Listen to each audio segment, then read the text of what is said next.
The dancers had gone, the music. Across the street sat a man on a bench dimly lit in the doorlight from the cafe. The mule stood where he'd tied it. He tapped the broom on the steps and came back in and took the broom to the corner where the barman had gotten it. Then he came to the bar and stood. The barman ignored him. The kid rapped with his knuckles. The barman turned and put one hand on his hip and pursed his lips. "How about that drink now?" said the kid. The barman stood. The kid made the drinking motions that the old man had made, and the barman flapped his towel idly at him. "Ándale," he said.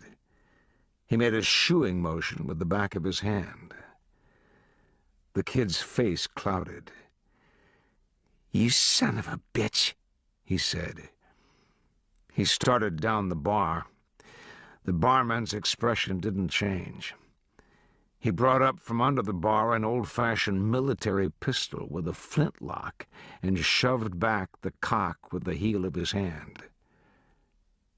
A great wooden clicking in the silence, a clicking of glasses all down the bar. Then the scuffling of chairs pushed back by the players at the wall. The kid froze. "Old man," he said. The old man didn't answer. There was no sound in the cafe. The kid turned to find him with his eyes. "Está borracho," said the old man. The boy watched the barman's eyes. The barman waved the pistol toward the door. The old man spoke to the room in Spanish. Then he spoke to the barman. Then he put on his hat and went out. The barman's face drained. When he came around the end of the bar, he had laid down the pistol, and he was carrying a bung starter in one hand.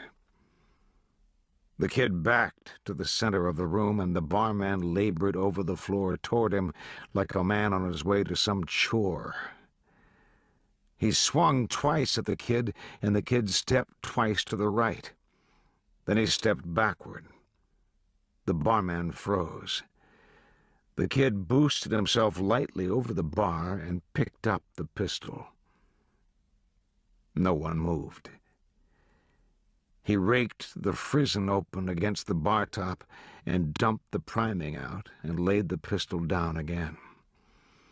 Then he selected a pair of full bottles from the shelves behind him and came around the end of the bar with one in each hand.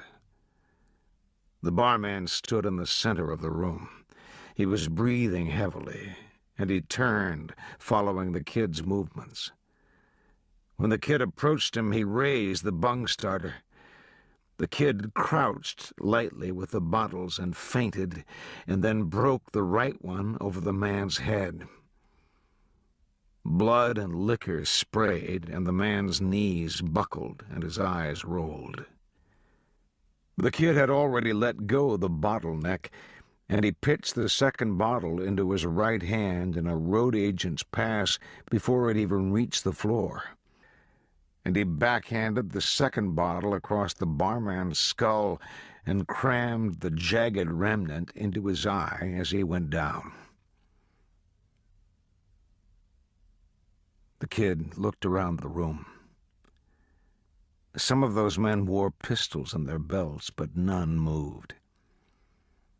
The kid vaulted the bar and took another bottle and tucked it under his arm and walked out the door. The dog was gone.